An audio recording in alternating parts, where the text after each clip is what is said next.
కూటమి ప్రభుత్వం అరటి రైతులకు టన్నుకు 15,000 రూపాయల గిట్టుబాటు ధర కల్పించాలని డిమాండ్ చేస్తూ అనంతపురం కలెక్టరేట్ ఎదుట రైతులు ఆందోళనకు దిగారు.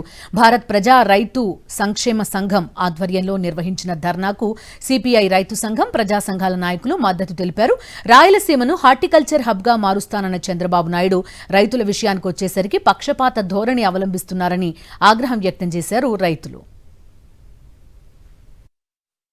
మినిమం 15,000 రూపాయలు అయితే గిట్టుబాటు అవుతుంది. మరి బయట చూస్తే మార్కెట్ లో 8,000, 9,000 అంటున్నారు. దానికైతే రైతులు గిట్టుబాటు కాదు. వాళ్ళు పెట్టిన పెట్టుబడి కూడా ఎన్నికొచ్చేదానికి కష్టంగా ఉంటుంది.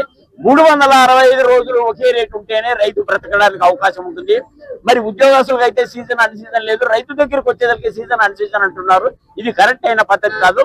గ్రామ స్థాయి నుంచి జిల్లా స్థాయి, జిల్లా స్థాయి నుంచి రాష్ట్ర స్థాయి, రాష్ట్ర స్థాయి నుంచి కేంద్రాలకి ఈ డేటా అంతా గవర్నమెంట్ పంపించిన బాధ్యత ఉంది. కాబట్టి ప్రతి రైతుల్ని కూడా ఆదుకోవాలనేది మా ఉద్దేశం. ప్రస్తుతానికైతే అరటి రైతులకు 15,000 రూపాయలు గిట్టుబాటు ఇస్తే గిట్టుబాటు అవుతుంది, లేకుంటే వాళ్ళకి ఆత్మహత్యలే శరణ్యం. కాబట్టి మేము రైతుల తరఫున మేము ఎప్పుడు కూడా ఈ గిట్టుబాటు ధరల కోసం మేము పోరాడుతూనే ఉంటాం.